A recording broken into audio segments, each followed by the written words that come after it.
Tonight was supposed to be a celebration. She had picked out a fitted dark blue dress and spent an extra hour on her hair and makeup. But as she caught a glimpse of her reflection in the rearview mirror, a sudden flash of red and blue lights brought her back to reality. "What on earth?" she murmured, her heartbeat quickening. She glanced at the clock. She wasn't speeding, wasn't in any visible violation, and certainly hadn't run a red light. Confused, she pulled her car to the side of the road and waited, her hands resting calmly on the steering wheel. A few moments later, a young white officer approached her window. His face was stern, and his posture exuded authority. But it was layered with something else, a sense of skepticism. Perhaps even disdain. "License and registration," he demanded, not bothering with the usual courtesy. Nadine looked up, assessing him with a neutral gaze. "Is there a problem, officer?" "License and registration," he repeated, his voice sharper this time. Nadine took a deep breath, feeling a twinge of irritation but remaining composed. She handed over her license and registration, carefully observing his reactions as he scrutinized her ID. His expression flickered for a moment when he saw her occupation, but he quickly masked it. "Where are you headed?" he asked, his tone laced with suspicion. "To an awards dinner," she replied calmly. "I'm being honored for my work as a judge." The officer's eyes narrowed slightly. "A judge? Huh?" He looked her up and down, skepticism plain in his eyes. "And you're going to tell me you're just on your way to some fancy event?" Nadine's patience began to wear thin. She had spent years proving herself in a profession that often questioned her abilities solely because of her skin color. She was not about to let a young, presumptuous officer treat her with disrespect based on his unfounded assumptions. "Yes. That's exactly what I'm telling you, officer." She glanced at his name tag. "Officer Branson." Officer Branson folded his arms, regarding her as if he were trying to solve a riddle. "You know, I've seen people try to talk their way out of trouble before," he remarked, leaning in. "Just because you have some fancy title doesn't mean you're above the law." Nadine held his gaze, her calm demeanor unshaken. "Officer Branson, I am fully aware that no one is above the law. In fact, upholding the law is my job." For a moment, Branson seemed taken aback, his confidence faltering. But then, as if to reassert his authority, he began to question her more aggressively. "Have you been drinking tonight? What's in your car? Mind if I take a look?" Nadine raised an eyebrow, her irritation finally surfacing. "You have no probable cause to search my car, officer. I haven't broken any laws, and I've complied with your requests. I'd like to know why you stopped me in the first place." Branson's face reddened, and he clenched his jaw. "Just cooperate," he muttered, averting his gaze. As she looked at him, Nadine felt a mix of anger and sadness. She had encountered people like him before, people who looked at her and saw only the color of her skin. People who doubted her accomplishments simply because they didn't fit their narrative. "I don't believe this stop has anything to do with my actions, Officer Branson," she said, her voice calm yet firm. "It seems to be about your perception of who I am. And I assure you, that perception is deeply flawed." He stammered, momentarily at a loss for words. But his pride kept him from backing down. Just as he was about to respond, another police car pulled up behind them. The officer inside quickly stepped out and approached. "Judge Roberts." The newcomer's face lit up in recognition. Sergeant James Logan, a seasoned officer Nadine had seen in her courtroom before, greeted her with a respectful nod. Nadine exhaled a small breath of relief, though her expression remained composed. "Sergeant Logan," she replied warmly. Logan looked at Branson, his eyes narrowing slightly. "What's going on here, Branson?" The young officer shifted uncomfortably, casting a brief, guilty glance at Nadine. "Just a routine stop," he mumbled. "Routine?" Logan raised an eyebrow. "Judge Roberts isn't exactly your usual traffic stop. Did you have a reason for pulling her over?" Branson looked cornered. And for a moment, Nadine almost felt sorry for him. Almost. Logan turned back to Nadine, his expression apologetic. "My apologies, Judge. I think there's been some misunderstanding." Nadine inclined her head graciously. But she wasn't about to let the moment pass without making a point. She turned to Branson, her gaze unwavering. "Officer Branson, do you know what it means to serve justice? To uphold the law with fairness and integrity?" Branson, still embarrassed, nodded slightly, though he didn't meet her eyes. "Wearing a badge comes with great responsibility," Nadine continued, her voice clear and steady. "It means setting aside personal biases and serving all citizens equally, regardless of race, status, or background. When you treat someone unfairly, you aren't just failing them, you're failing the very principles you swore to protect." Branson swallowed, his face visibly reddening. Logan watched in silence, clearly impressed by her poise and the powerful message she was conveying. "Now," she continued, "I don't know what led you to stop me tonight. But I hope this serves as a reminder that every person you encounter deserves your respect, just as you would expect theirs in return." Branson hesitated, then nodded, looking both chastened and humbled.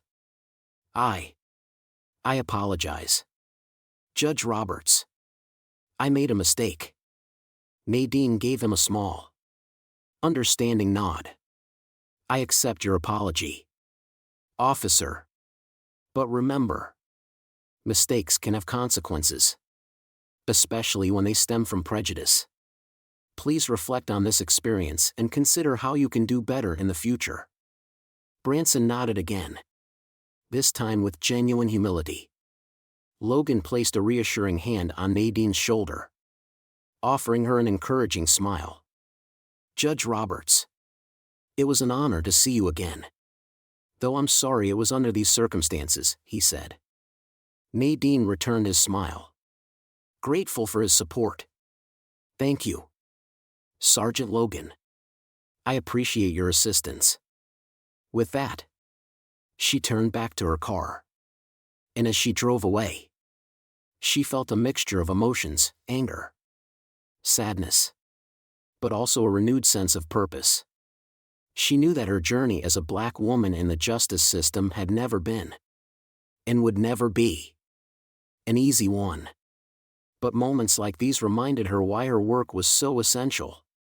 When she finally arrived at the awards dinner, she was greeted with warm applause and words of admiration. But as she stepped up to the podium to give her acceptance speech, her encounter with Officer Branson lingered in her mind.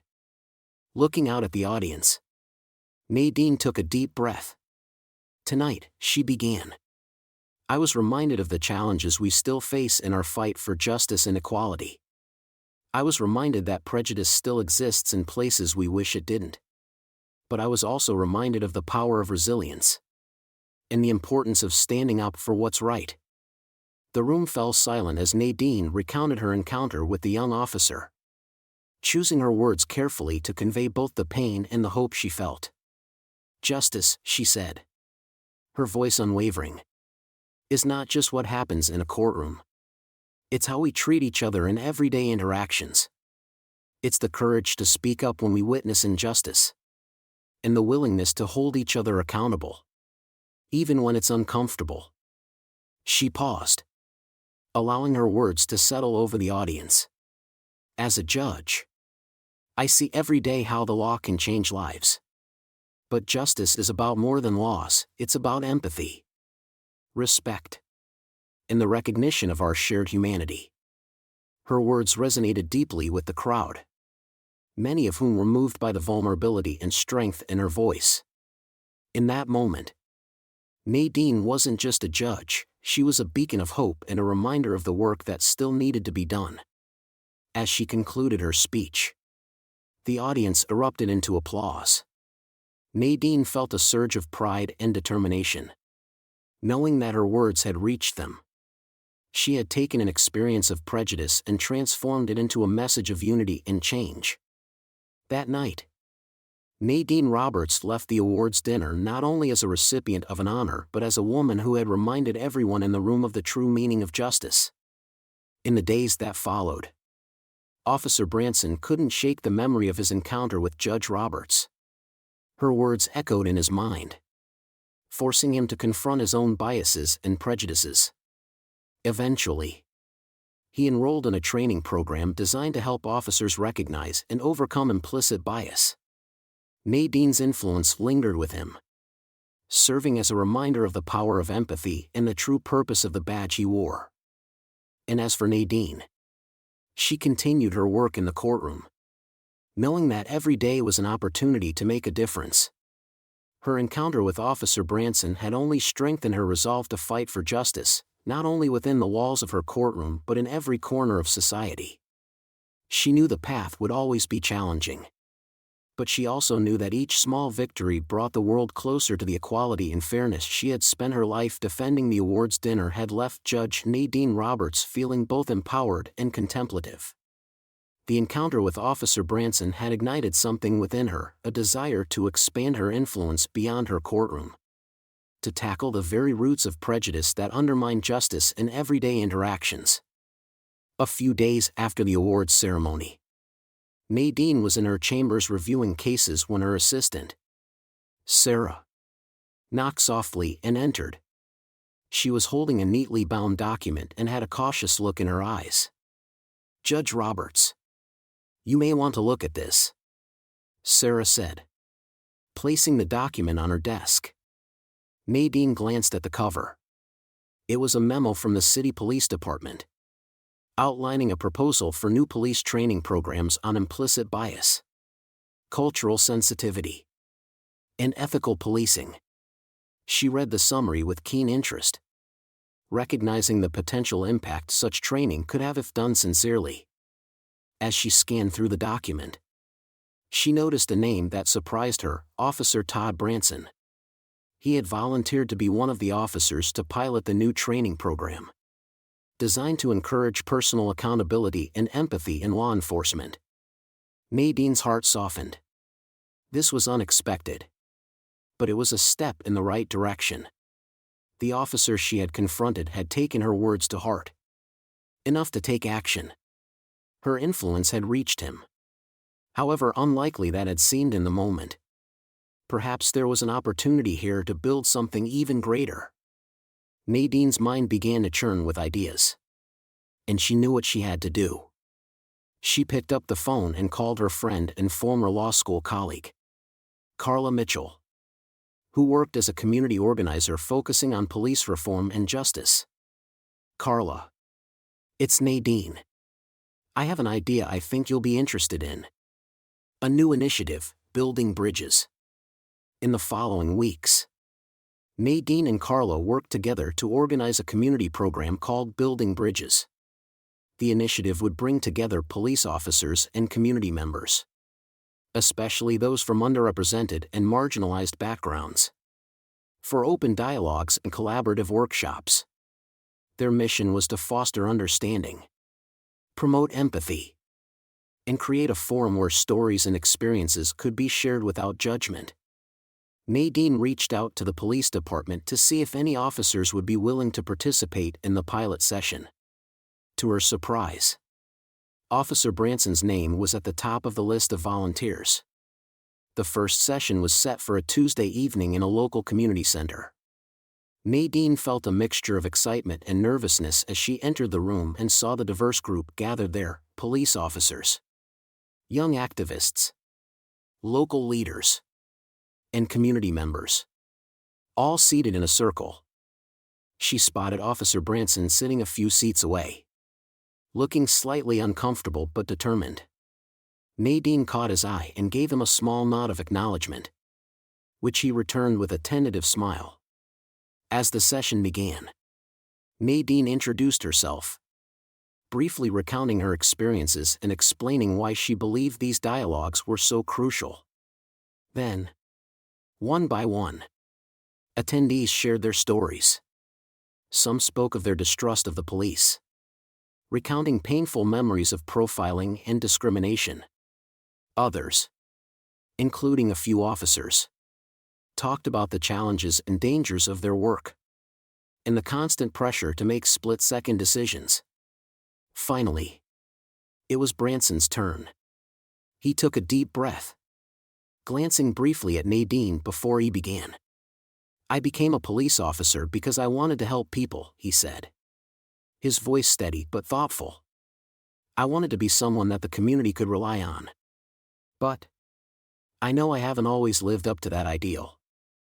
I let my assumptions get in the way, and I treated some people unfairly. I'm ashamed of that." He paused, looking down at his hands. I was wrong to treat Judge Roberts the way I did. It's something I'm working to change in myself." Nadine watched as the room absorbed his words, her respect for him growing. He hadn't needed to come here tonight, nor had he needed to volunteer for the new training programs. But he had chosen to, and that choice alone signified growth and a willingness to confront his flaws.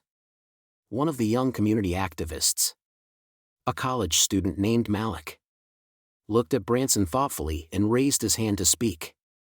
"Thank you for saying that, Officer Branson," Malik said, his voice measured. "But for a lot of us, it's hard to trust that words alone are enough. We need actions to back them up. People in my neighborhood have been hurt by the police. How can we believe that things will change?" Branson nodded slowly, clearly considering Malik's words. "You're right. Words alone aren't enough. I can only promise that I'm working to change how I approach every person I encounter. I hope that, over time, you'll see that change. Not just in me but in the entire force." A ripple effect word of the program spread. And soon, other departments in nearby districts expressed interest in starting their own Building Bridges initiatives. Nadine's small effort had sparked a movement. She could feel the momentum building, and it renewed her commitment to her work. One evening, after a particularly productive session, Officer Branson approached Nadine. "Judge Roberts, I just wanted to thank you," he said earnestly. "I didn't realize how much I had to learn. And honestly, I wouldn't have realized it without that night. You didn't have to take the time to help someone like me. But you did." Nadine smiled, placing a hand on his shoulder.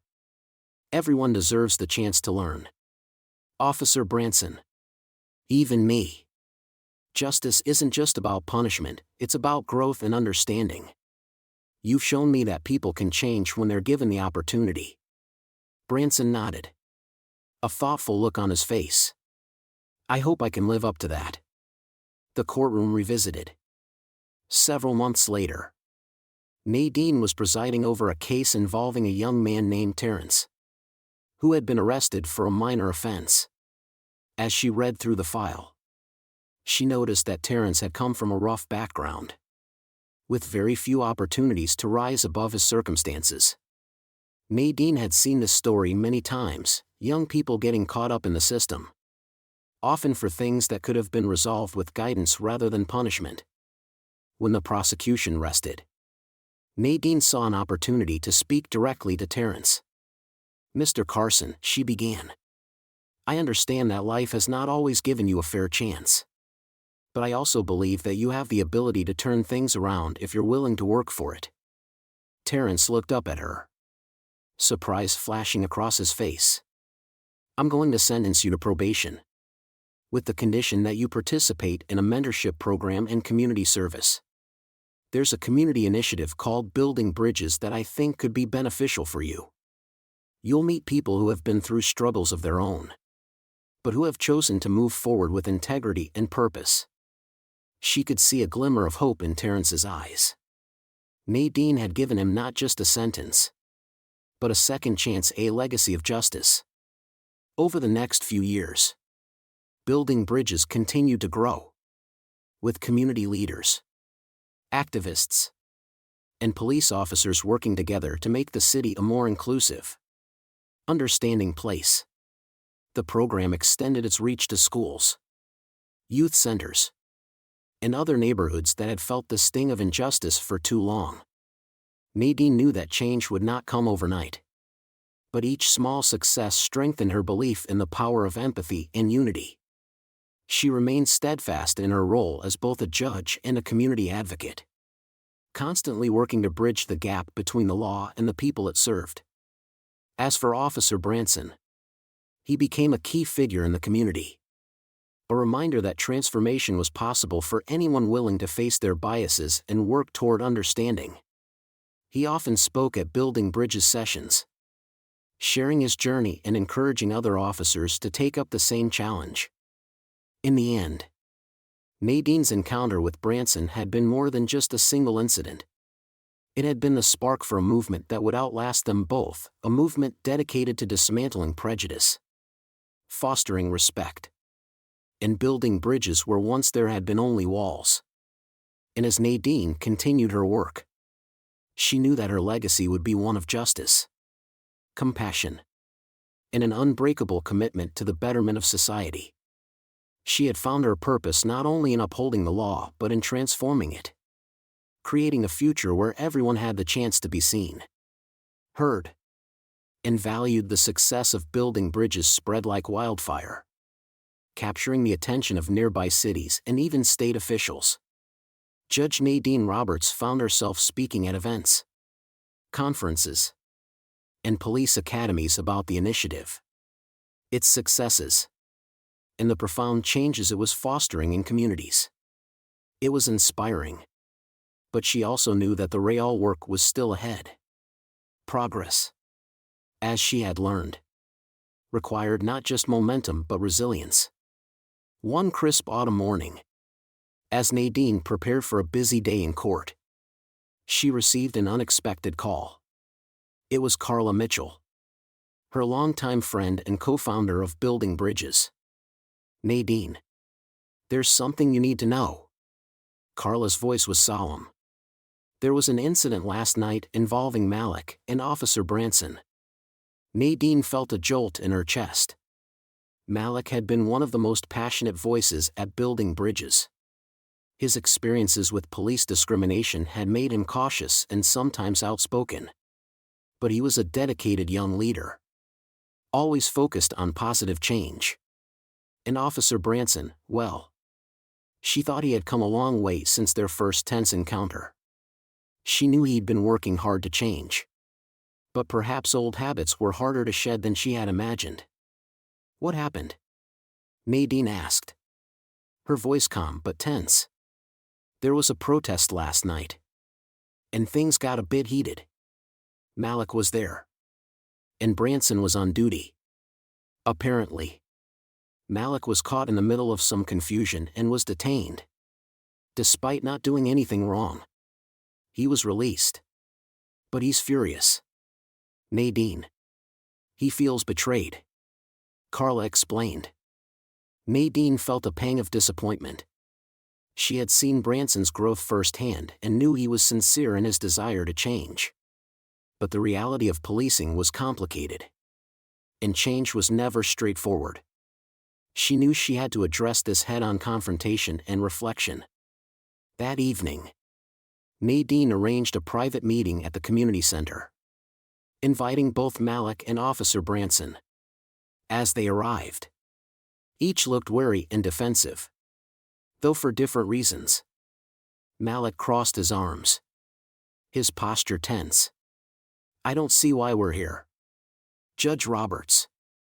I thought Building Bridges was supposed to help us trust the police. But that was clearly a lie. Last night proved it." Branson looked at him with a pained expression. "Malik, it wasn't what you think. I wasn't targeting you. There was chaos everywhere. And I was trying to do my job. Your job? Malik interrupted. His voice tinged with bitterness. Isn't that the excuse every officer uses when things go wrong? Just doing their job? Nadine raised a hand. Asking for calm. Enough. I didn't bring you here to argue. I brought you here to listen. Both of you.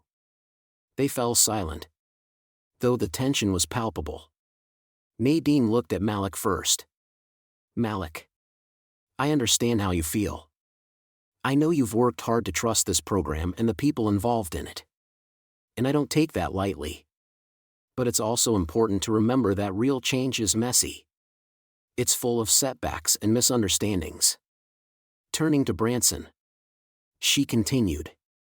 And Officer Branson, while I believe you're committed to change, part of that commitment means acknowledging when you've hurt someone, even if it wasn't intentional.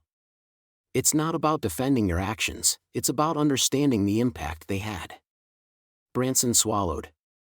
Visibly uncomfortable but thoughtful. You're right. Judge. Malik. I'm sorry. I didn't mean to single you out. But I can see now why it felt that way to you. I was just trying to keep the situation under control. But maybe I was too quick to act. Malik looked down. His expression softening just slightly. It's hard to believe. Sometimes. We're told to trust. But it feels like it always comes back to the same thing. Nadine interjected. Her voice firm yet gentle. That's exactly why building bridges exists, to have these hard conversations. To keep coming back to the table even when things get difficult. Change is about persistence. Both of you are here because you care about this community. Let's not let one incident undo everything we've built. After a long pause, Malik nodded slowly, his posture relaxing. I'll try. But it has to go both ways. Branson extended his hand toward Malik. A gesture of sincerity. Agreed. I'm committed to making this right. Malik hesitated. Then took Branson's hand. A hint of a reluctant smile on his face, a renewed vision. Inspired by the reconciliation between Malik and Branson, Nadine realized building bridges had to go deeper. She and Carla brainstormed ways to bring more voices into the conversation. To address not only the immediate issues but also the systemic challenges that often went unspoken. They decided to introduce new programs, including a series of community accountability panels where citizens, activists, and officers could discuss policing policies, address grievances, and work together to build solutions. The panels gained traction, with local leaders, educators, and even city officials attending. Stories were shared, some painful, some hopeful, all honest. Officers learned about the lived experiences of community members, while residents began to understand the difficulties officers faced on the job. It wasn't easy, but it was real. And the bonds it fostered were lasting. One evening after a particularly intense panel discussion, Nadine lingered, speaking with attendees and answering questions. Officer Branson approached her, his face reflective. Judge Roberts. I never imagined this would be possible, he said. The conversations we're having here, they're unlike anything I've experienced in my training. Nadine nodded. That's because this goes beyond training. Officer Branson. This is about empathy. About seeing each other as people first. And it's about being willing to learn from one another. No matter how uncomfortable that might be. Branson looked at her. A new understanding in his eyes. Thank you. For giving me the chance to be part of this. I know I still have a lot to learn. But I'm grateful for the journey. Here's part 3 of Justice Beyond the Badge. Seamlessly continuing the journey of Judge Nadine Roberts. Officer Branson. in the Building Bridges program as they expand their influence and tackle new challenges in their shared mission for justice and understanding. Justice Beyond the Badge, Part 3. The success of Building Bridges spread like wildfire, capturing the attention of nearby cities and even state officials. Judge Nadine Roberts found herself speaking at events, conferences, and police academies about the initiative, its successes, and the profound changes it was fostering in communities. It was inspiring. But she also knew that the real work was still ahead. Progress, as she had learned, required not just momentum but resilience. One crisp autumn morning, as Nadine prepared for a busy day in court, she received an unexpected call. It was Carla Mitchell, her longtime friend and co-founder of Building Bridges. "Nadine, there's something you need to know." Carla's voice was solemn. "There was an incident last night involving Malik and Officer Branson." Nadine felt a jolt in her chest. Malik had been one of the most passionate voices at Building Bridges. His experiences with police discrimination had made him cautious and sometimes outspoken. But he was a dedicated young leader, always focused on positive change. And Officer Branson, well, she thought he had come a long way since their first tense encounter. She knew he'd been working hard to change. But perhaps old habits were harder to shed than she had imagined. "What happened?" Nadine asked, her voice calm but tense. "There was a protest last night, and things got a bit heated. Malik was there, and Branson was on duty. Apparently, Malik was caught in the middle of some confusion and was detained. Despite not doing anything wrong, he was released. But he's furious. Nadine, he feels betrayed," Carla explained. Nadine felt a pang of disappointment. She had seen Branson's growth firsthand and knew he was sincere in his desire to change. But the reality of policing was complicated, and change was never straightforward. She knew she had to address this head-on. Confrontation and reflection. That evening, Nadine arranged a private meeting at the community center, inviting both Malik and Officer Branson. As they arrived, each looked wary and defensive, though for different reasons. Malik crossed his arms, his posture tense. "I don't see why we're here. Judge Roberts. I thought Building Bridges was supposed to help us trust the police. But that was clearly a lie. Last night proved it." Branson looked at him with a pained expression. "Malik, it wasn't what you think. I wasn't targeting you. There was chaos everywhere. And I was trying to do my job." "Your job?" Malik interrupted, his voice tinged with bitterness. "Isn't that the excuse every officer uses when things go wrong? Just doing their job?" Nadine raised a hand, asking for calm. "Enough. I didn't bring you here to argue. I brought you here to listen. Both of you." They fell silent, though the tension was palpable. Nadine looked at Malik first. "Malik, I understand how you feel. I know you've worked hard to trust this program and the people involved in it. And I don't take that lightly. But it's also important to remember that real change is messy. It's full of setbacks and misunderstandings." Turning to Branson, she continued, "And Officer Branson, while I believe you're committed to change, part of that commitment means acknowledging when you've hurt someone, even if it wasn't intentional. It's not about defending your actions, it's about understanding the impact they had." Branson swallowed, visibly uncomfortable but thoughtful. "You're right, Judge. Malik, I'm sorry. I didn't mean to single you out. But I can see now why it felt that way to you. I was just trying to keep the situation under control. But maybe I was too quick to act."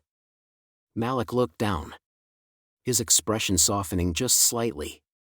It's hard to believe," Sometimes, we're told to trust. But it feels like it always comes back to the same thing. Nadine interjected. Her voice firm yet gentle. That's exactly why building bridges exists, to have these hard conversations. To keep coming back to the table even when things get difficult. Change is about persistence. Both of you are here because you care about this community. Let's not let one incident undo everything we've built.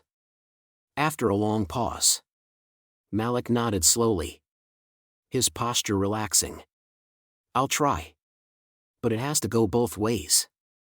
Branson extended his hand toward Malik. A gesture of sincerity. Agreed. I'm committed to making this right. Malik hesitated. Then took Branson's hand. A hint of a reluctant smile on his face. A renewed vision. Inspired by the reconciliation between Malik and Branson, Nadine realized building bridges had to go deeper. She and Carla brainstormed ways to bring more voices into the conversation. To address not only the immediate issues but also the systemic challenges that often went unspoken. They decided to introduce new programs, including a series of community accountability panels where citizens, activists, and officers could discuss policing policies, address grievances, and work together to build solutions. The panels gained traction, with local leaders, educators, and even city officials attending. Stories were shared, some painful, some hopeful, all honest. Officers learned about the lived experiences of community members, while residents began to understand the difficulties officers faced on the job. It wasn't easy, but it was real. And the bonds it fostered were lasting. One evening after a particularly intense panel discussion, Nadine lingered, speaking with attendees and answering questions. Officer Branson approached her, his face reflective. Judge Roberts. I never imagined this would be possible, he said. The conversations we're having here, they're unlike anything I've experienced in my training. Nadine nodded. That's because this goes beyond training. Officer Branson. This is about empathy. About seeing each other as people first. And it's about being willing to learn from one another. No matter how uncomfortable that might be. Branson looked at her. A new understanding in his eyes. Thank you. For giving me the chance to be part of this. I know I still have a lot to learn. But I'm grateful for the journey. The ripple effect.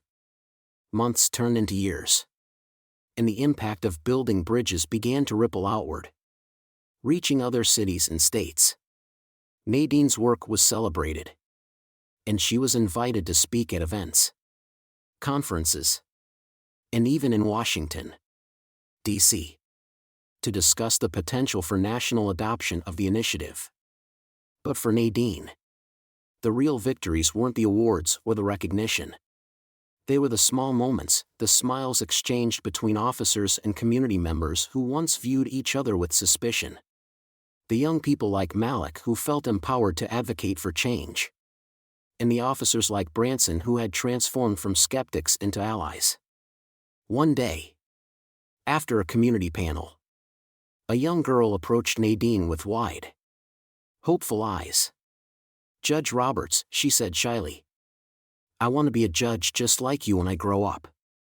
Nadine knelt down to the girl's level, her heart swelling with pride. You can be anything you want to be. Just remember, being a judge isn't just about knowing the law, it's about caring for people and standing up for what's right. Even when it's hard. The girl nodded solemnly, her face beaming with determination. As Nadine watched her walk away, she felt a deep sense of fulfillment. The work was far from over. But moments like these reminded her why she had chosen this path.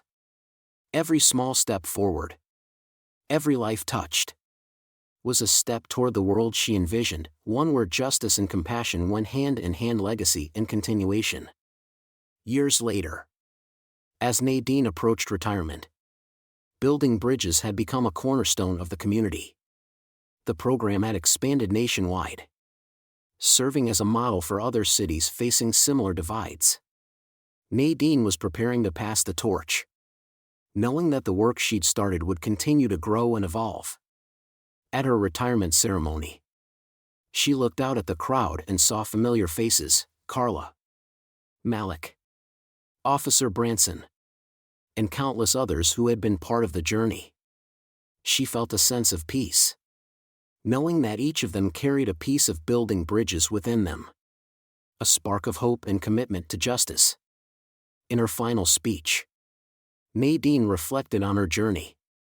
True justice isn't achieved through a single verdict or a single law. It's achieved by each of us choosing, every day, to bridge the divides between us, to listen when it's hard, to forgive when we feel hurt, and to work together toward a shared vision of fairness and equality. The audience erupted into applause, many wiping away tears. As Nadine looked over the faces of her community, she felt a sense of profound gratitude. Her journey had come full circle, from a single unjust traffic stop to a movement that had transformed countless lives. And as she stepped off the stage, Nadine knew that she had left a legacy not only of legal justice but of humanity, resilience, and the unbreakable bonds that form when people are brave enough to see each other's hearts. This third part concludes Judge Nadine Roberts' story with a sense of accomplishment and legacy, showing how her determination to build understanding has not only changed individuals but has left a lasting impact on communities and future generations. Through building bridges, she has woven a tapestry of empathy, trust, and justice that will continue to inspire long after her retirement. Judge Nadine Roberts had retired, but the impact of her work echoed across the city and beyond. Building Bridges had transformed from a local initiative into a respected program with national reach, inspiring similar projects in cities and towns throughout the country. Yet, as with any movement, new challenges surfaced alongside the victories. Several months after Nadine's retirement, she received an unexpected visit from Malik and Officer Todd Branson. Seeing them both brought back memories of the early days of building bridges, the heated conversations, the breakthroughs, and the shared triumphs. But today, their expressions were grave. "Judge Roberts," Malik began, his voice carrying a note of urgency, "there's something you need to know." Nadine gestured for them to sit. Her curiosity piqued. She had thought her days of directly leading building bridges were behind her, but she was ready to listen a new wave of resistance. Malik explained the situation.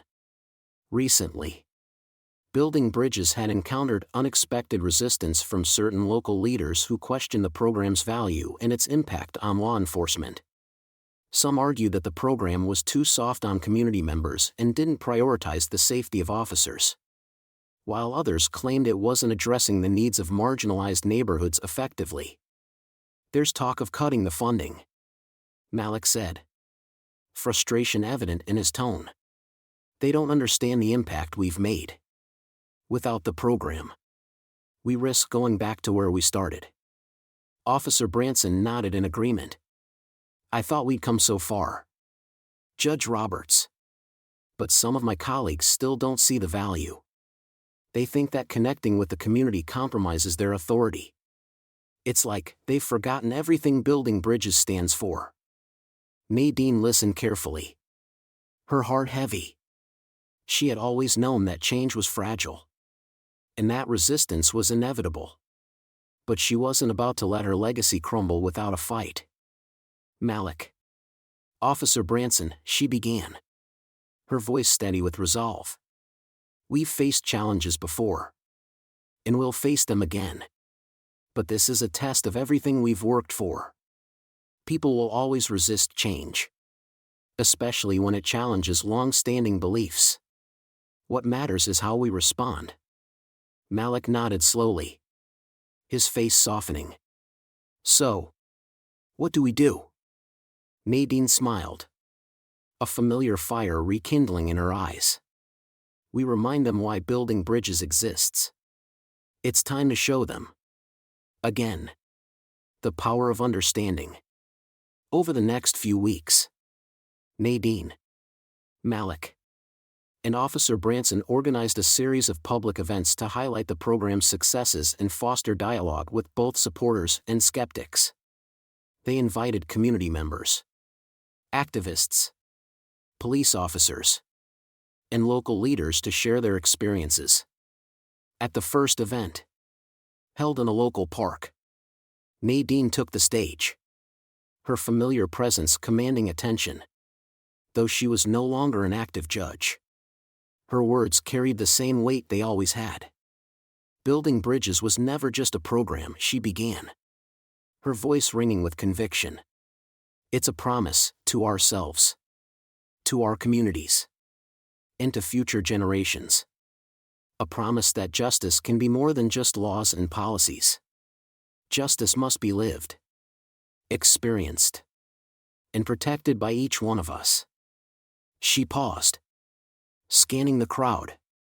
Faces old and new looked back at her, some filled with pride, others with skepticism.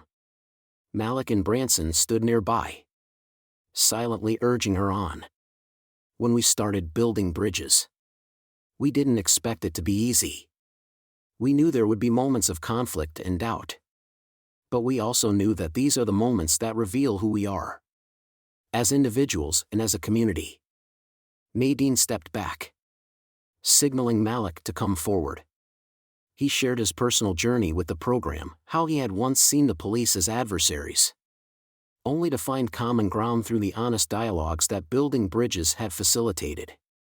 His story resonated with many in the crowd, touching the hearts of those who had experienced similar mistrust and fear. Next, Officer Branson spoke, recounting his own transformation from an officer driven by assumption to one committed to empathy. This program taught me to look beyond the uniform, beyond stereotypes, he said, his voice breaking slightly. It taught me to see people for who they are, not who I think they might be. And I believe that's what justice is about. His words reached even the skeptics, softening some of the hardened expressions in the crowd. The event was a success, and Nadine could see that it had reignited the community's support for building bridges. But she knew that one event wasn't enough to secure its future. They needed something sustainable, something that would ensure the program continued even if local politics shifted again.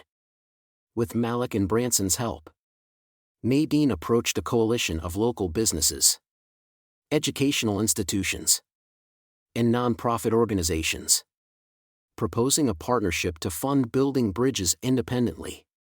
If they could secure this, the program would no longer rely on fluctuating city budgets or political interests. One of the first to support the initiative was a local university, which offered to integrate building bridges into its curriculum for law enforcement and social work students. The partnership ensured that the program would have a steady stream of funding, as well as a new generation of participants dedicated to its values. Other businesses soon followed, pledging donations and offering resources. Slowly but surely, the coalition came together, fortifying building bridges and securing its future months later. Nadine watched with pride as the Building Bridges Coalition held its first official meeting. She sat in the audience this time, content to let Malik, Branson, and the new program leaders take the lead. They had each grown into roles she had once held, carrying forward her vision with passion and conviction. As Malik and Branson took turns addressing the coalition members, Nadine felt a profound sense of accomplishment. The torch had truly been passed. Building bridges was no longer just her legacy, it was theirs. Too, a shared promise of justice that would live on. After the meeting, Malik and Branson found her in the crowd. Malik grinned, his eyes sparkling with excitement. "Judge Roberts, we did it. Building bridges is stronger than ever." Branson nodded, a look of deep respect in his eyes. "This program wouldn't exist without you. Thank you." For everything. Nadine smiled, her heart swelling with gratitude. No, thank you both. What we've built together is beyond any single person. It's a movement. And it will keep growing as long as there are people willing to fight for it. They embraced. A silent acknowledgement of the journey they had traveled together years later. Nadine received a letter from a young woman named Amara, a recent graduate from the university that had integrated building bridges into its curriculum. Amara had just become an officer in Nadine's city. Inspired by the program she had studied in school and excited to apply its principles in her work. Dear Judge Roberts, she wrote, I wanted to thank you for what you started with building bridges. I never thought I'd see a world where community and law enforcement could stand together, let alone be a part of it myself. I'm determined to honor what you've built and to keep this legacy alive. Nadine's eyes filled with tears as she read Amara's words. The program had come full circle. The legacy of building bridges wasn't just a dream, it was a reality. One that continued to inspire and empower new generations. And as she looked out her window, Nadine knew that her life's work had been fulfilled. She had helped to create not only a pathway to justice but a lasting foundation of empathy, understanding, and hope. Building bridges had become a part of the very fabric of the community. A reminder that justice is not just something to be pursued but something to be lived. Together. With open hearts and open minds, it had been 5 years since Judge Nadine Roberts retired and entrusted building bridges to a new generation of leaders. In those years, she had watched from a quiet distance as the program flourished, adapting to new challenges and spreading its influence across state lines. What began as a simple community project had grown into a national model, cited in discussions about police reform and social justice at the highest levels. Now in her late 70s, Nadine enjoyed a quieter life. But she continued to meet with Malik, Officer Branson, and other leaders from the early days of building bridges, serving as a mentor and sounding board. On one such evening, they sat together in Nadine's cozy living room, reminiscing about the journey that had brought them here. It's incredible how far we've come, Malik said, sipping his tea. But sometimes I worry about the future. Will building bridges continue to grow? Or will the next generation lose sight of its purpose? Branson nodded thoughtfully. It's easy to get caught up in the momentum. But staying grounded in the program's values, that's the real challenge. Nadine listened, her gaze soft but thoughtful. Every movement reaches a point where it risks becoming complacent, she said. But that's why we build building bridges as more than just a program. It's a way of thinking, a philosophy. And as long as there are people willing to live by its values, it will continue. Malik and Branson exchanged glances, a silent agreement passing between them.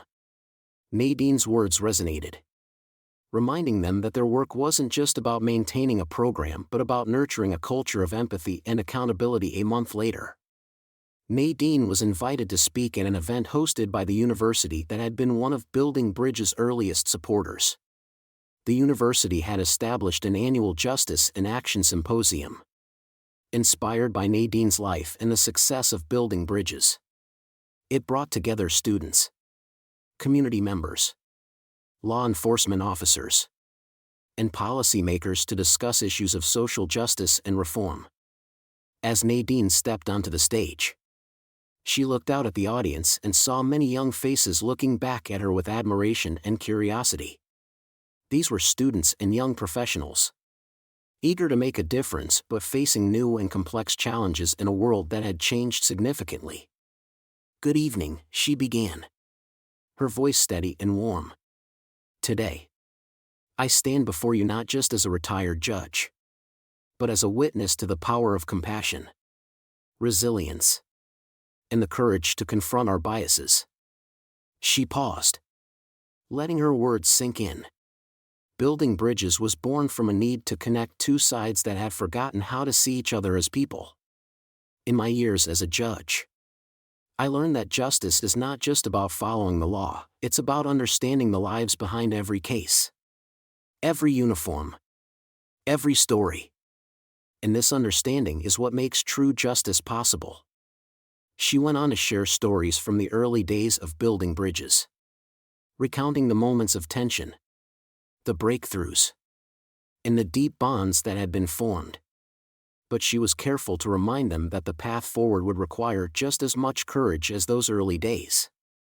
Your challenge, she said, addressing the students directly, is not only to continue what we started but to adapt it to the needs of today. Justice is a living, breathing thing. It evolves as society changes, as new voices rise, and as new perspectives emerge. I trust that each of you will find ways to keep justice alive and relevant for the world you inherit. As Nadine finished her speech, the audience erupted into applause. She saw the impact of her words on the young faces before her, many of whom were inspired to take up the torch she was leaving behind after the symposium. A young woman approached Nadine, her face lighting up with recognition. Judge Roberts? I don't know if you remember me, but I'm Amara. I wrote to you a few years ago when I graduated. I was the one who told you I was inspired to join law enforcement because of building bridges. Nadine's eyes sparkled with recognition, and she took Amara's hands in hers. Amara. Of course I remember. How are you, my dear? Amara beamed. I'm doing well. I've been working as an officer for 3 years now. And I wanted to tell you, building bridges has completely transformed my perspective. It's not always easy, but I see the difference we're making. And I wouldn't be here without you. Nadine felt a surge of pride and gratitude. She had hoped building bridges would inspire future leaders. But seeing the proof standing before her was a joy she hadn't anticipated. Thank you, Amara, Nadine said, her voice soft. You're exactly the kind of person we hope to reach. Remember that the work you're doing isn't just for today, it's shaping the future. Amara nodded, her expression serious. I won't forget, Judge Roberts. And I promise to carry on your legacy. Not long after the symposium, Nadine received a surprising call. It was from a representative of the Department of Justice, inviting her to Washington, D.C., to consult on a new national initiative aimed at promoting community-based policing and restorative justice programs inspired by building bridges. Nadine hesitated. She had spent a lifetime in the public eye and had hoped to enjoy a peaceful retirement. But the opportunity to shape policy at a national level was too significant to ignore. When she arrived in Washington, she found herself sitting in a room filled with policymakers, law enforcement leaders, and advocates from across the country. They listened intently as she described the origins and impact of building bridges, and her vision for how it could be adapted to other communities. Justice must be tailored to the people it serves, she explained. A one-size-fits-all approach won't work. Building bridges succeeded because it was rooted in our community's unique needs and perspectives. My hope is that every community in America can create its own version, one that honors its own stories and struggles. Her words struck a chord. And by the end of the meeting, several lawmakers expressed interest in using building bridges as a model for national policy. Nadine felt both a sense of accomplishment and a renewed responsibility. Her vision of justice was being recognized. And she knew this was the start of something even bigger than she had ever imagined back home. Nadine settled into her retirement with a peaceful heart. She continued to stay connected with Malik, Officer Branson, and Amara, who updated her on building bridges' new milestones and achievements. The program was now an integral part of the community, with more members, more allies, and more stories than ever before. One spring afternoon, Malik invited her to a special ceremony. The city had decided to rename the community center where building bridges had held its first meetings in her honor. as a tribute to her life's work and dedication. As she stood before the newly christened Judge Nadine Roberts Community Center, she felt overwhelmed by emotion. She saw faces from every chapter of her journey: community members, young activists, officers, colleagues, and friends. They were all here to honor the legacy she had built. A legacy that would continue to inspire and empower long after she was gone. In her speech, Nadine spoke from the heart. This center isn't just a building. And building bridges isn't just a program. Together, they are a testament to what's possible when people refuse to be divided by fear and choose to be united by understanding. I am deeply humbled by this honor. And I know that each of you carries this spirit forward. The applause was thunderous. But what touched her most were the faces, filled with admiration, gratitude, and the same commitment to justice that had guided her life years past. And building bridges continued to grow. Young leaders like Amara and others Nadine had inspired carried on her legacy, adapting it to new generations and challenges. Nadine's health declined with age, but she remained a cherished figure in the community, visited frequently by friends and former colleagues. On a warm summer day, surrounded by loved ones, Nadine peacefully passed away.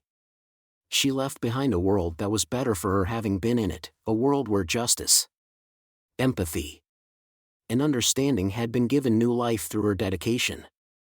In her memory, Building Bridges held an annual celebration called Justice Beyond the Badge Day, inviting people from all walks of life to share stories, foster connections, and continue the work Nadine had begun. And so, the legacy of Judge Nadine Roberts lived on, etched into the hearts of those she had touched and carried forward by every person who believed, as she had, that justice was not just an ideal, but a way of living and being together in the world. This final part brings Nadine's story to a heartfelt close, celebrating her legacy as it continues to inspire and shape future generations. Through building bridges and the people she influenced, Nadine's vision of justice remains alive, fostering a world built on understanding, respect, and compassion. Years had passed since Judge Nadine Roberts' passing, but her influence remained a guiding light for the community she had devoted her life to. Building Bridges continued to thrive, evolving with the times and adapting to the complex social landscape of the modern era. The annual Justice Beyond the Badge Day had become a cherished tradition, drawing hundreds of people each year to honor Nadine's legacy and recommit to her vision of justice and understanding. One brisk autumn morning, Amara, now a seasoned officer and one of Building Bridges' lead organizers, gathered with the program's core team for a planning meeting. She looked around the room at her colleagues, a mixture of community members, law enforcement officers, and young activists, each person uniquely touched by Nadine's vision. "We're at a crossroads," Amara began, her voice thoughtful but firm. "Building Bridges has come so far, but with the growth we've seen, we're facing new challenges. We need to consider expanding our efforts, not just locally but across the country." Malik, now a respected community leader, nodded in agreement. "I couldn't agree more. Communities everywhere need this kind of work. I've had people from other cities reach out, asking how they can start their own version of building bridges. The demand is there, but we need a plan to meet it." The team discussed various ideas, forming partnerships with nonprofits, creating training modules, and even developing digital resources to reach more people. But as the conversation flowed, Amara felt the weight of the responsibility she and her team carried. Expanding Building Bridges would mean taking Nadine's vision to a national level, a dream she knew Nadine had held close to her heart. Certainly. Here's part 6 of Justice Beyond the Badge, continuing Nadine's legacy as Building Bridges faces new directions and challenges, expanding her vision into the future. Justice Beyond the Badge, Part 6. Years had passed since Judge Nadine Roberts' passing. But her influence remained a guiding light for the community she had devoted her life to. Building Bridges continued to thrive, evolving with the times and adapting to the complex social landscape of the modern era. The annual Justice Beyond the Badge Day had become a cherished tradition, drawing hundreds of people each year to honor Nadine's legacy and recommit to her vision of justice and understanding. One brisk autumn morning, Amara, now a seasoned officer and one of Building Bridges' lead organizers, gathered with the program's core team for a planning meeting. She looked around the room at her colleagues. A mixture of community members, law enforcement officers, and young activists, each person uniquely touched by Nadine's vision. "We're at a crossroads," Amara began, her voice thoughtful but firm. "Building Bridges has come so far. But with the growth we've seen, we're facing new challenges. We need to consider expanding our efforts, not just locally but across the country." Malik, now a respected community leader, nodded in agreement. "I couldn't agree more. Communities everywhere need this kind of work. I've had people from other cities reach out, asking how they can start their own version of Building Bridges. The demand is there, but we need a plan to meet it." The team discussed various ideas, forming partnerships with nonprofits, creating training modules, and even developing digital resources to reach more people. But as the conversation flowed, Amara felt the weight of the responsibility she and her team carried. Expanding Building Bridges would mean taking Nadine's vision to a national level. A dream she knew Nadine had held close to her heart.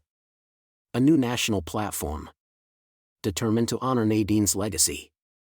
Amara and the team worked tirelessly over the next year to secure funding, develop training materials, and create a structure that would allow Building Bridges to serve as a national resource.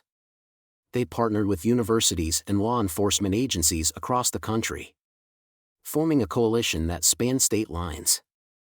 Soon, Building Bridges had established chapters in major cities, each led by a team of community members and officers trained in the original program's methods. The chapters were designed to reflect the unique needs and histories of each community, staying true to Nadine's belief that justice must be tailored to the people it serves. One of the new chapters was launched in Chicago, a city that had faced its own challenges with law enforcement and community relations. Amara traveled there to lead the inaugural meeting, feeling both proud and humbled as she stood in front of a packed room filled with people ready to build connections. "Building Bridges is more than a program," Amara told the group. "It's a movement born from the vision of one woman who believed in the power of understanding. Judge Nadine Roberts taught us that justice is only real when it's lived, every day, by every one of us." The audience was moved, many of them unfamiliar with Nadine's story until now. They saw the strength of her legacy in Amara's words and felt inspired to continue her work in their own neighborhoods as Building Bridges spread. The team encountered new obstacles. In some cities, local officials resisted the program, viewing it as a threat to their authority. Others questioned whether a community-focused approach could truly address systemic issues in law enforcement. Some media outlets even criticized the program, calling it idealistic and ineffective. Amara felt the pressure mounting. The criticisms were frustrating, but she reminded herself that Nadine had faced similar resistance in the early days of Building Bridges. She often thought of what Nadine would say if she were still here, how she would reassure the team with her calm wisdom and unwavering conviction. One evening, after a particularly challenging day, Amara sat down with Malik to talk through her concerns. "Sometimes I wonder if we're in over our heads," Amara admitted, her voice tinged with exhaustion. "The program is growing so fast, and the criticism, it feels overwhelming." Malik placed a reassuring hand on her shoulder. "Remember, Amara, Nadine never expected this to be easy. Building bridges was always about doing what's right, even when it's hard. If anyone can carry this forward, it's you. We're all here because we believe in the vision you're keeping alive. Amara took a deep breath, finding strength in his words. Thank you, Malik. I needed that reminder. Certainly. Here's part 6 of Justice Beyond the Badge. Continuing Nadine's legacy as Building Bridges faces new directions and challenges. Expanding her vision into the future. Justice Beyond the Badge, Part 6. Years had passed since Judge Nadine Roberts' passing. But her influence remained a guiding light for the community she had devoted her life to. Building Bridges continued to thrive, evolving with the times and adapting to the complex social landscape of the modern era. The annual Justice Beyond the Badge Day had become a cherished tradition, drawing hundreds of people each year to honor Nadine's legacy and recommit to her vision of justice and understanding. One brisk autumn morning, Amara, now a seasoned officer and one of Building Bridges' lead organizers, gathered with the program's core team for a planning meeting. She looked around the room at her colleagues.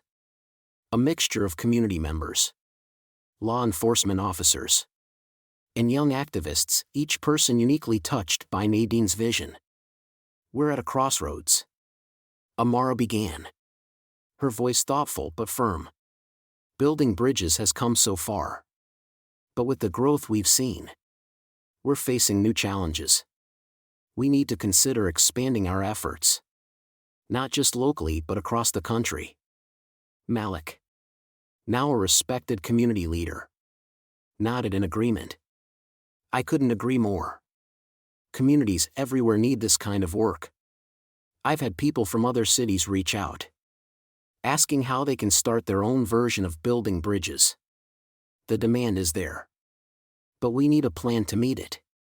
The team discussed various ideas, forming partnerships with nonprofits, creating training modules, and even developing digital resources to reach more people.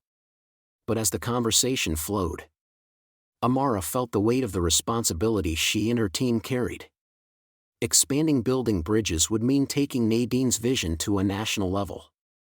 A dream she knew Nadine had held close to her heart. A new national platform, determined to honor Nadine's legacy. Amara and the team worked tirelessly over the next year to secure funding, develop training materials, and create a structure that would allow Building Bridges to serve as a national resource. They partnered with universities and law enforcement agencies across the country, forming a coalition that spanned state lines.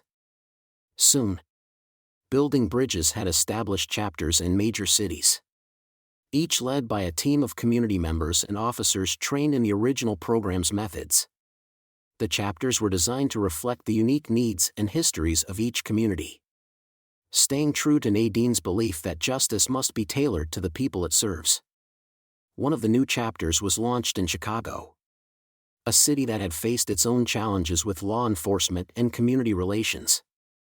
Amara traveled there to lead the inaugural meeting, feeling both proud and humbled as she stood in front of a packed room filled with people ready to build connections. Building Bridges is more than a program, Amara told the group. It's a movement born from the vision of one woman who believed in the power of understanding.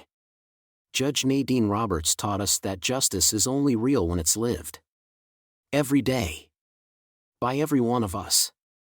The audience was moved, many of them unfamiliar with Nadine's story until now. They saw the strength of her legacy in Amara's words and felt inspired to continue her work in their own neighborhoods. Challenges of expansion. As Building Bridges spread, the team encountered new obstacles. In some cities, local officials resisted the program, viewing it as a threat to their authority. Others questioned whether a community-focused approach could truly address systemic issues in law enforcement. Some media outlets even criticized the program, calling it idealistic and ineffective. Amara felt the pressure mounting. The criticisms were frustrating, But she reminded herself that Nadine had faced similar resistance in the early days of building bridges. She often thought of what Nadine would say if she were still here. How she would reassure the teen with her calm wisdom and unwavering conviction. One evening, after a particularly challenging day, Amara sat down with Malik to talk through her concerns. "Sometimes I wonder if we're in over our heads," Amara admitted, her voice tinged with exhaustion. "The program is growing so fast. And the criticism, it feels overwhelming." Malik placed a reassuring hand on her shoulder. "Remember, Amara, Nadine never expected this to be easy. Building bridges was always about doing what's right, even when it's hard. If anyone can carry this forward, it's you. We're all here because we believe in the vision you're keeping alive." Amara took a deep breath, finding strength in his words. "Thank you, Malik. I needed that reminder." A new generation of leaders. As building bridges expanded, young people from diverse backgrounds began joining the movement, bringing fresh energy and new ideas. Amara noticed how many of them looked to Nadine's story for inspiration, treating her legacy as a guiding light in their own journeys. One young woman, Sophia, stood out. She was a recent college graduate with a background in social work and a fierce dedication to justice. She joined the Building Bridges chapter in Los Angeles and quickly became known for her compassion and determination. At a Building Bridges leadership conference, Sophia approached Amara, her eyes bright with excitement. "Officer Amara, I wanted to thank you for everything you've done. I wouldn't be here if it weren't for this program. I was inspired by Judge Roberts' story, and I want to continue her work, just like you have." Amara felt a surge of pride, seeing a reflection of her younger self in Sophia. "Thank you, Sophia. But remember, you're here because of your own dedication and vision. Judge Roberts believed in empowering others to lead. And that's exactly what you're doing." The two shared a quiet moment of understanding, both feeling the weight of Nadine's legacy and the responsibility to carry it forward in recognition of the program's impact. Amara and Malik were invited to accept an award on behalf of Building Bridges at a National Social Justice Summit. The award ceremony was held in Washington, D.C. And as Amara stepped onto the stage to accept the honor, she felt the presence of Nadine's spirit beside her. "Today, we accept this award not just for building bridges but for every community that has chosen to believe in justice beyond the badge," Amara began. "Judge Nadine Roberts taught us that true justice requires courage, empathy, and resilience. She showed us that the connections between us are stronger than any division." Her voice wavered as she continued, her emotions raw. "This is more than an award. It's a reminder that Nadine's vision lives on through each of us. And as long as there are people willing to listen, to learn, and to bridge divides, her legacy will never fade." The audience rose to their feet in applause, moved by her words and the unbreakable bond between Amara, her team, and the late Judge Roberts. As the years passed, Building Bridges continued to thrive, adapting to the ever-changing landscape of justice and community relations.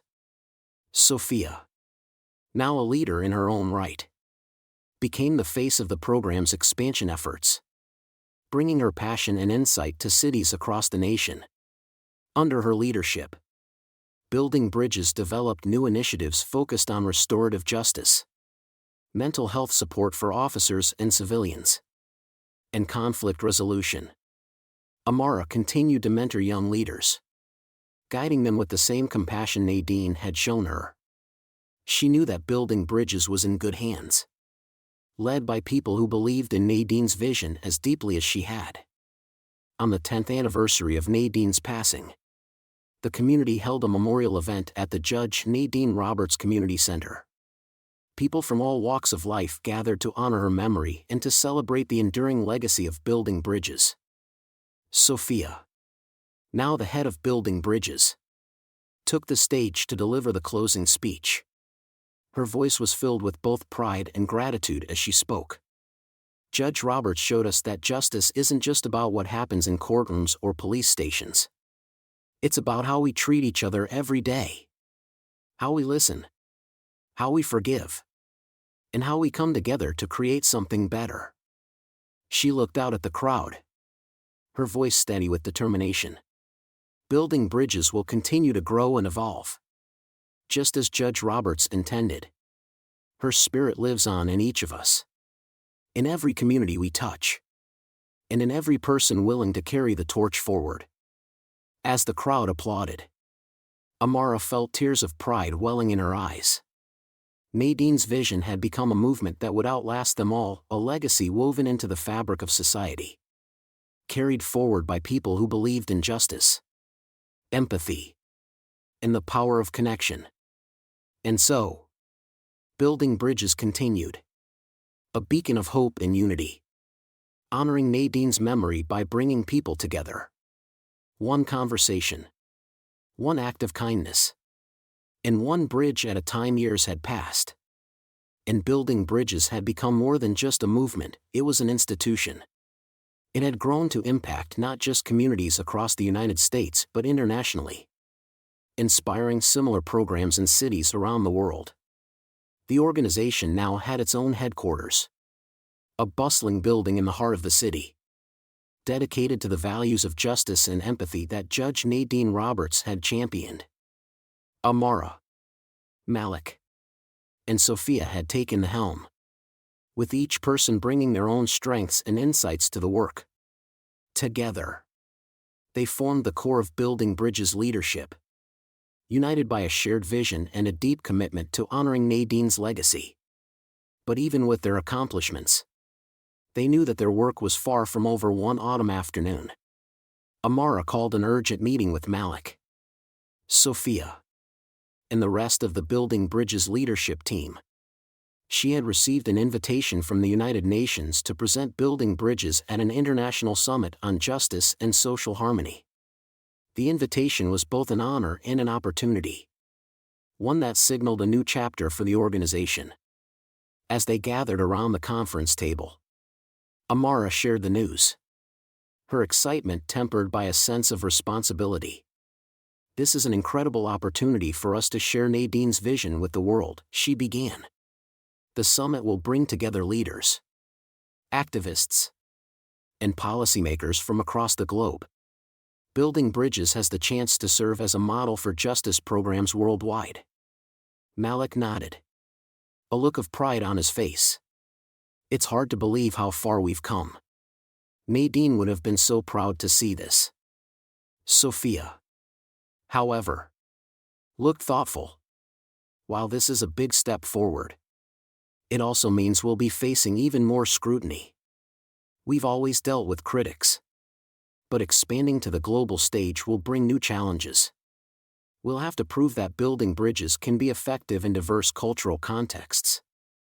Amara agreed. "You're right, Sophia. Our work here has been tailored to our community's specific needs, but we'll need to consider how our model can be adapted for other countries, each with its own history and challenges. I think the key is flexibility, staying true to our values while being open to change." They spent the next few weeks preparing for the summit, refining their message and gathering stories from Building Bridges chapters across the country.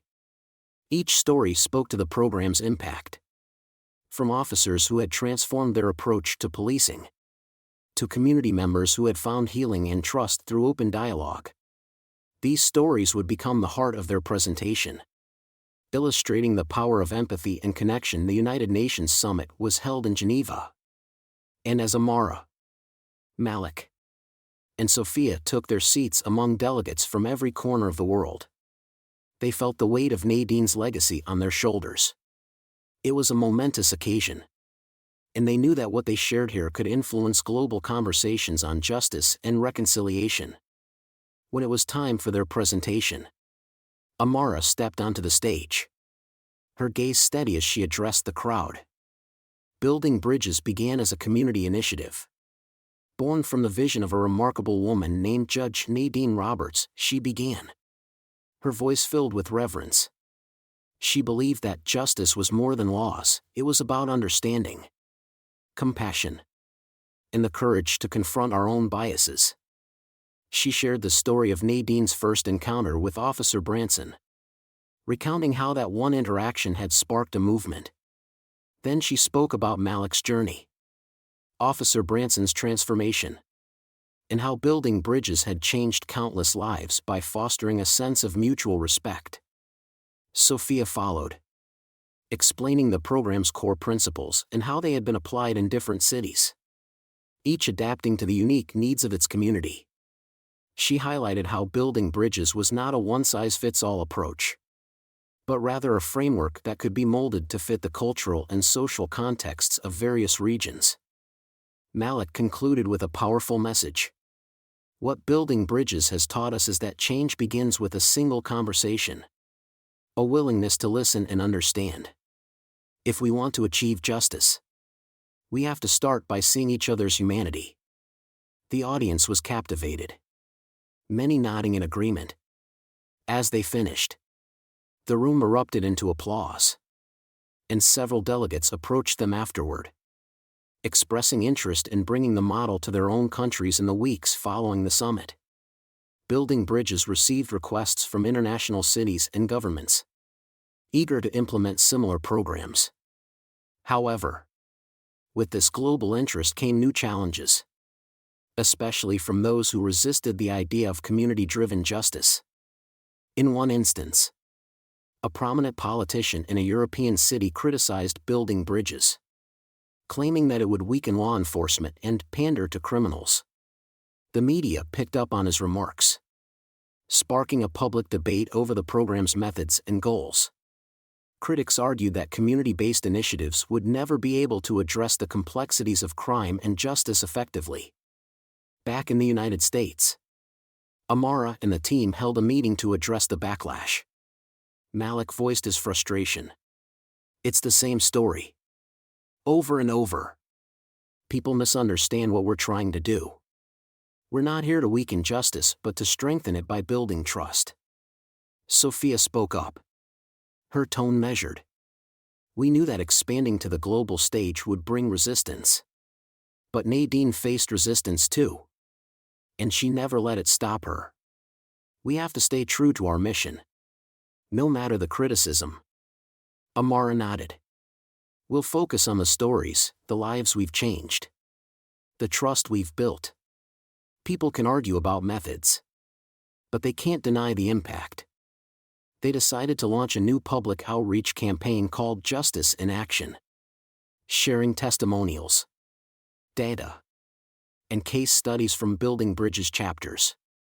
The campaign highlighted the transformative power of the program, illustrating how empathy and understanding had not only improved community relations but also enhanced the effectiveness of law enforcement as Building Bridges continued to expand.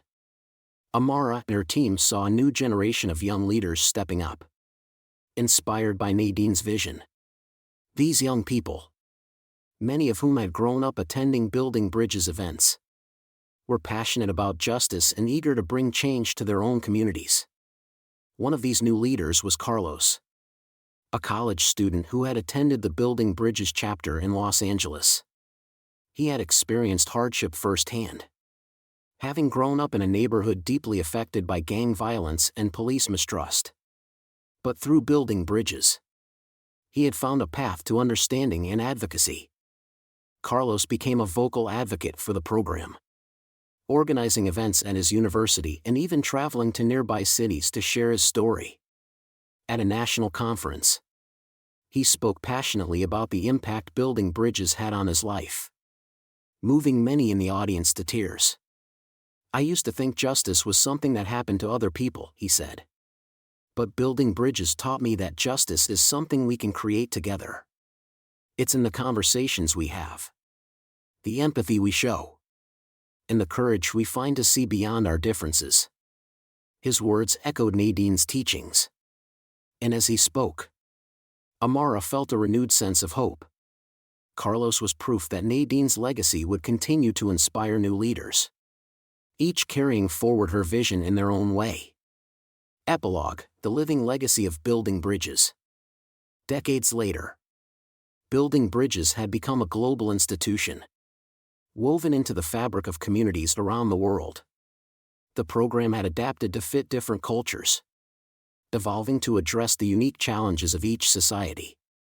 From Asia to Africa, Europe to Latin America, building bridges stood as a testament to the power of empathy and connection. At the Judge Nadine Roberts Community Center, a memorial stood in her honor. A bronze statue depicting Nadine holding a bridge in her hands, symbolizing her lifelong commitment to unity and justice. Each year, people gather there on Justice Beyond the Badge Day, sharing stories of change, resilience, and hope. Amara, now retired, often visited the center, finding peace in the quiet tribute to her mentor and friend. She knew that building bridges would outlast her, just as it had outlasted Nadine, sustained by the countless lives it had touched. One day, as she stood before the statue, a young girl approached her, eyes wide with wonder. "Are you Amara?" the girl asked, her voice full of awe. "I read about you in Judge Roberts in school. I want to be like her someday." Amara smiled, kneeling down to meet the girl's gaze. "You know, Judge Roberts would say that justice is something we all carry inside us. It's about treating people with kindness, with understanding, and standing up for what's right." The girl nodded, her face filled with determination. "I'll remember that." As Amara watched her walk away, she felt a deep sense of fulfillment. The torch had passed once again, carried forward by those who believed, as Nadine had, that justice was not just an idea but a way of life. And so, the legacy of Judge Nadine Roberts lived on through every conversation, every bridge built, and every young leader inspired to pursue a world united by empathy and justice. The journey of building bridges continued, uniting communities, shaping lives, and bringing Nadine's dream of a just and compassionate world closer to reality. One bridge at a time. The years had transformed building bridges from a community-based initiative into a worldwide beacon of hope and justice. Across continents, people came together under its banner, forging connections and challenging biases through dialogue, empathy, and shared understanding. The world had changed profoundly since Judge Nadine Roberts first encountered Officer Branson on that quiet street. But the spirit of that encounter had inspired generations to work for a better, fairer world. As building bridges approached its 50th anniversary, the leadership team, now guided by Sophia and a vibrant group of young advocates, decided to host a grand celebration to commemorate the journey. It would be a gathering of voices, stories, and reflections from every corner of the globe, people whose lives had been touched by the program Nadine had founded decades before. The 50th anniversary celebration. The celebration was held at the Judge Nadine Roberts Community Center, now expanded to accommodate hundreds of visitors. People from all over the world attended: activists, officers, educators, community leaders, and everyday citizens, all bound by the common thread of building bridges. The room was filled with warmth, love, and the memories of countless stories. Amara, now in her 80s, was invited as the guest of honor. Though retired, she had remained a close friend and advisor to the program, visiting the center regularly and mentoring new generations of leaders. Her hair had turned silver, but her spirit was as vibrant as ever, carrying the wisdom and strength she had inherited from Nadine. Sophia opened the ceremony with a heartfelt speech, expressing her gratitude for Nadine's vision and the countless lives it had impacted. Judge Nadine Roberts taught us that true justice is found in connection, in seeing each other as human beings. She left us a legacy that we carry forward with pride and purpose. When it was Amara's turn to speak, she stood slowly. The years etched into her face, but her eyes were bright with purpose. Building bridges began as a simple idea, to bring people together, to break down the barriers of fear and distrust. Nadine taught me that justice is something we build. One conversation, one act of kindness, one bridge at a time. And though she's no longer with us, her spirit lives in each of us who believe in her dream. She paused, looking out at the audience. A sea of faces filled with hope and determination. Nadine's vision wasn't just about creating a program, it was about transforming the way we see each other. And tonight, I see her legacy alive in each of you. The audience erupted into applause, many wiping away tears as they felt the weight of her words. A surprise announcement. As the evening continued, Sophia took the stage once more to make a surprise announcement. She revealed that Building Bridges had established a global foundation in Nadine's honor, dedicated to creating justice and empathy programs in underserved communities around the world. Named the Nadine Roberts Foundation for Global Justice, it would provide resources, training, and support for communities looking to replicate the Building Bridges model in their own way. The announcement was met with cheers and applause. Amara felt tears welling up in her eyes, knowing that Nadine's impact would now extend even further than she had ever dreamed. The foundation would carry Nadine's spirit to places she had never visited, touching lives she had never met, uniting people who shared her belief in the transformative power of empathy. The torch passed once more. As the evening drew to a close, the leaders of Building Bridges invited several young participants on stage to share their stories. Among them was Daniel, a recent high school graduate who had been inspired to join Building Bridges after a personal experience with police bias. His voice shook slightly as he addressed the crowd, but his passion was clear. Growing up, I didn't trust anyone in uniform, he admitted. But Building Bridges taught me that change is possible, that people can surprise you, and that justice is something we create together. I know I have a responsibility to continue this work, just like Judge Roberts and everyone here who came before me. Amara felt a surge of pride, watching the young man as he spoke. She knew that Nadine would have seen herself in these young leaders, each one inspired to carry forward her mission. She leaned over to Sophia and whispered, "The torch is in good hands." Sophia nodded, her eyes glistening with emotion. Nadine would be so proud. Epilogue: a world transformed. Years passed, and Building Bridges became part of the fabric of societies across the globe. The Nadine Roberts Foundation for Global Justice expanded its reach, establishing programs in schools, prisons, police academies, and conflict zones, bringing the values of empathy and justice to places that needed them most. The Judge Nadine Roberts Community Center became a historic site, a destination for visitors who wanted to learn about the remarkable woman who had sparked a worldwide movement for justice. People would gather there to read about her life, watch documentaries about the journey of Building Bridges, and be inspired to bring her vision into their own communities. Amara eventually passed away peacefully, leaving behind a world shaped by the work she had devoted her life to. Sophia continued her work with Building Bridges as one of its leaders, ensuring that Nadine's vision would remain strong for generations to come. And on every Justice Beyond the Badge Day, people would gather to celebrate Nadine's legacy, sharing stories of change and resilience. They remembered her as a judge, a mentor, and a visionary who had seen beyond the limitations of law and authority, recognizing the power of connection and compassion. The world Nadine Roberts had dreamed of, a world united by empathy, understanding, and justice, was now closer to reality. thanks to the countless people inspired by her journey. Final words. Judge Nadine Roberts had started with a single conversation. A simple act of courage that sparked a movement. Her legacy continued to grow.